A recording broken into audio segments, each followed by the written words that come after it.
নমস্কার, আমি সুমন বঙ্গদর্শন জনগণমনতে আপনাদের স্বাগত জানাচ্ছি। এবার নজর উত্তরে। উত্তরের উত্তর পেতে আমরা আজ পৌঁছে গিয়েছি দার্জিলিং শহরে। আমরা এখান থেকে শুরু করছি আমাদের এই জার্নিটা। এবার পাহাড়ের রাজনীতিটা কিন্তু অন্যরকম।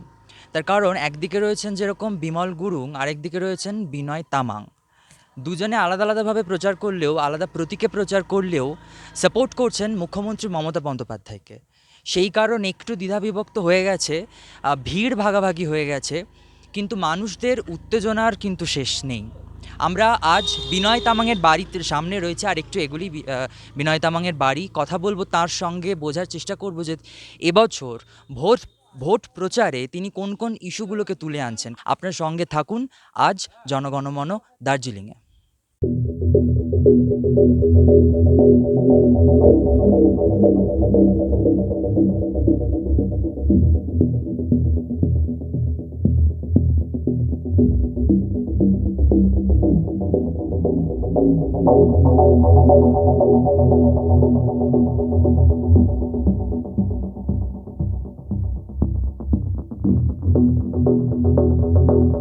চারদিকে ভোটের আবহাওয়া যেখানে উত্তপ্ত, রীতিমতোভাবে গরম লাগতে শুরু করেছে, আমরা ঘামছি, সেখানে পাহাড় কিন্তু এখনো পর্যন্ত বেশ শান্ত এবং আরামদায়ক ওয়েদার। আমাদের পোশাক দেখি সেটা আপনারা বুঝতে পারছেন। আর এই মুহূর্তে আমাদের সঙ্গে যিনি রয়েছেন, গোর্খা জনমুক্তি মোর্চার নেতা বিনয় তামাং। বিনয়বাবু, ওয়েলকাম নমস্কার। বঙ্গদর্শনে।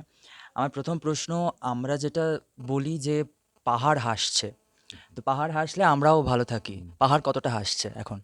ना अभी तक आपने देखा होगा कि जहाँ पे भी अभी ये इलेक्शन का जो हिंसा हो रहा है, जो प्रकार जो पॉलिटिकल डिस्टर्बेंस हो रहा है, आपको अगर पहाड़ में दिखा गया जाएगा तो तीनों विधानसभा क्षेत्रों में कोई ऐसा इंसिडेंट, पॉलिटिकल इंसिडेंट या वायलेंस नहीं हुआ है।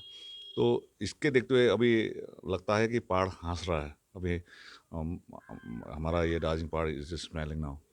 গোর্খাল্যান্ডের দাবিতে আপনারা প্রথম থেকেই সোচ্চার। বর্তমান সরকার অর্থাৎ তৃণমূল সরকার, তৃণমূল কংগ্রেস এই আপনাদের সহায়তা কতটা করছে আপনাদের এই ইস্যুতে? ना देखिए, जहाँ तक गोरखालैंड का बात है, ये स्टेट गवर्नमेंट का बात नहीं है। ये कॉन्स्टिट्यूशनल मैटर है, ये पॉलिटिकल मैटर है और ये सब सेंट्रल गवर्नमेंट का सब्जेक्ट मैटर है। तो इसमें देखिए, वो बंगाल गवर्नमेंट या बंगाल सरकार कुछ नहीं कर सकते हैं। सो अगर पॉलिटिकल विल हो तो केंद्र सरकार ही, सेंट्रल गवर्नमेंट ही कर सकते हैं। तो अब सेंट्रल में बीजेपी पार्टी है, बट उनका बीजेपी पार्टी का और जितना भी नेशनल लीडर्स है जो भी दिल्ली में बैठते हैं, उनका नज़रिया हम लोग के ऊपर में ठीक नहीं है। तो BJP they are doing double standard game towards the Gorkhas. तो इसलिए इस बार का इलेक्शन में जो आपको पता है कि 2019 तक यहाँ का पब्लिक, सिंस 2009 से 19 तक जितना बार लोकसभा का चुनाव हो गया और विधानसभा का चुनाव भी हो गया, तब विदेश बीजेपी को भी सपोर्ट किया था। नौ इस बार दार्जिलिंग, कालिम्पोंग, खरसाङ में तीनों विधानसभा क्षेत्रों में ये बीजेपी नहीं आएगा, क्योंकि वोटर्स का मेंटालिटी चेंज हो गया। तो ये है। গোর্খাল্যান্ডের দাবিতে আপনারা যেভাবে সোচ্চার প্রথম থেকেই ছিলেন, সেখানে এবছর এই নির্বাচনে আপনাদের ইস্যুগুলো ঠিক কীরকম গোর্খাল্যান্ড নিয়ে? ना देखिए, मैंने अभी बता दिया कि गोरखालैंड इश्यू जो है, this is political, totally a political matter and constitutional matter. अब जो अभी जो चुनाव हो रहा है, जो इलेक्शन हो रहा है, ये बंगाल का असेंबली का इलेक्शन है। सो ये गोरखालैंड का जो बात है, ये बंगाल के असेंबली में नहीं आता है।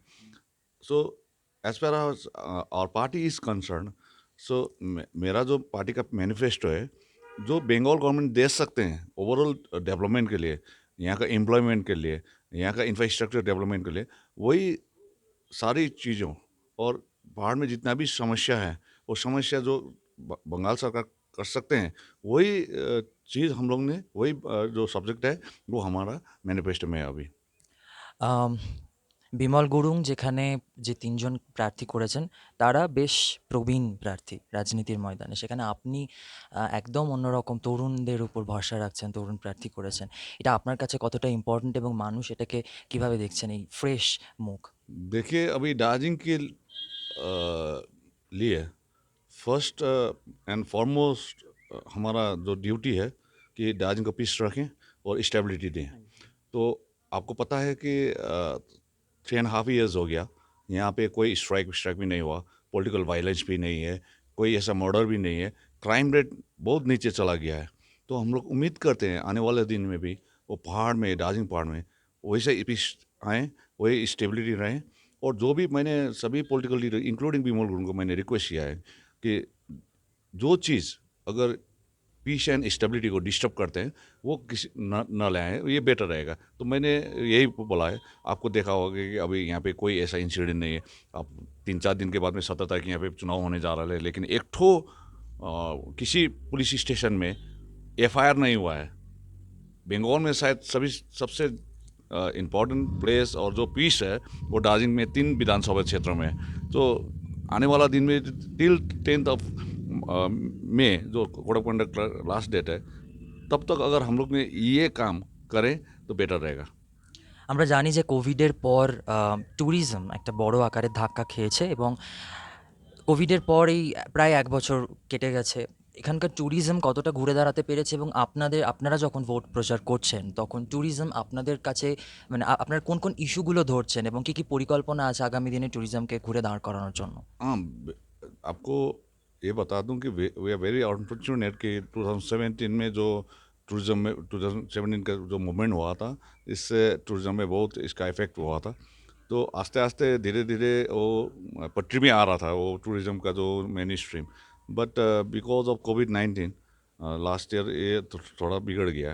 नाउ अभी टूरिस्ट आना शुरू हो गया। टूरिज्म इंडस्ट्री अभी एक कंफर्टेबल पोजीशन में भी है। तो आने वाले दिन में हम लोग ने जो भी आज बंगाल के असेंबली इलेक्शन में जो हमारा मैनिफेस्टो है, हाँ, रूरल टूरिज्म में और दार्जिलिंग का टूरिज्म को बढ़ावा देने के लिए बंगाल गवर्नमेंट की तरफ से जो भी हो सकते हैं वो हम लोग डाल दिया है। तो आने वाला दिन में और टूरिज्म का जो सेक्टर है वो हम लोग एक्सपोज करने के ये सोच बना के चल रहे हैं। আপনার ক্যাম্পেইনটা সম্বন্ধে যদি একটু বলেন, মানে আপনার ক্যাম্পেইনে জেনারেলি হেভিওয়েট কোনো মুখ দেখা যাচ্ছে না, সে একটা কোনো চেনা মুখ দেখা যাচ্ছে না। ना, इस बार प्लेन से हिल्स का कैंपेन थोड़ा अलग है।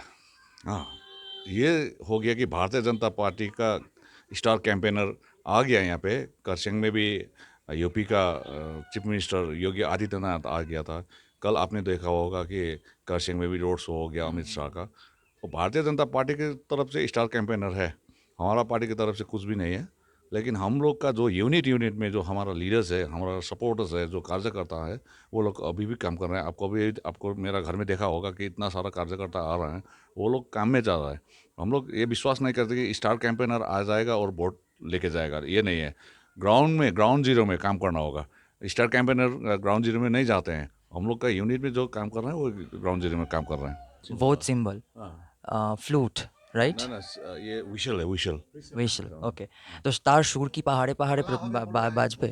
हाँ, देखिए ऐसा है, for the first time in Darjeeling history, क्योंकि रीजनल पार्टी ऐसा होते हैं कि इलेक्शन कमीशन ऑफ इंडिया में रीजनल पार्टी सिर्फ रजिस्टर्ड होते हैं, रिकॉग्नाइज नहीं होते हैं।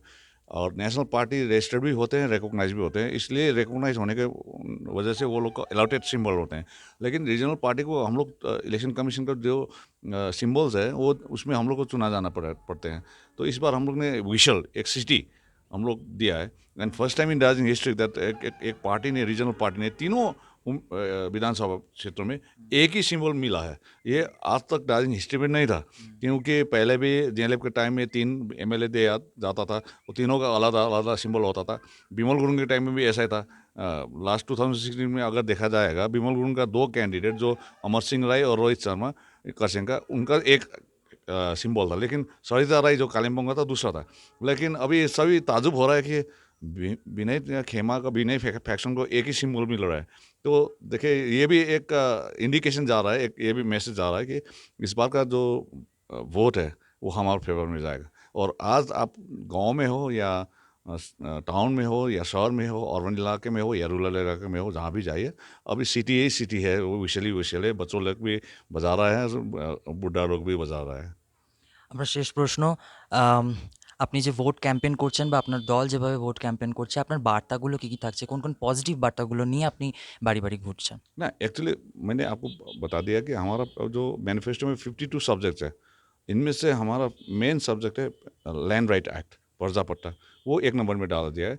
लेकिन ममता जी दीदी ने ये काम भी किया है, अभी प्रोसेस में भी है और कई सारे जगह में वेरिफिकेशन भी हो रहा है, फील्ड वेरिफिकेशन में। तो ये एक पर्जा पट्टा जो है लैंड का डॉक्यूमेंट है।